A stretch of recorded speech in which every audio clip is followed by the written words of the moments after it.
প্রধানমন্ত্রীর দায়িত্ব পালন করার সময় অনেক ভালো ভালো কাজ করেছিলেন।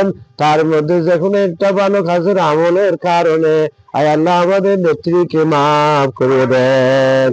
আয় আল্লাহ ওনার জানাজায় মানাবে লক্ষ লক্ষ মানুষ ছিলেন।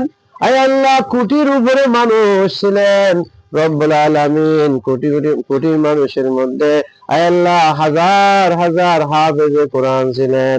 আয় আল্লাহ হাজার হাজার আলেম ওলামারা ছিলেন। আয় আল্লাহ হাজার হাজার আল্লাহ হাজী সাহেবরা ছিলেন। অনেক নেককার দিনদার মুমিন বান্দা বান্দিরা ছিলেন। আয় আল্লাহ জানাজার মাঠে অনেক মা বোনেরা চোখের পানি ফেলাই ফেলাই কাঁদছে রে আল্লাহ। আয় আল্লাহ জানাজার মধ্যে যার দুই চোখের পানি আল্লাহ আপনার পছন্দ হয়, আয় আল্লাহ ওই দুই চোখের পানি উসিলায় আমাদের নেত্রীকে মাফ করিয়ে দেন।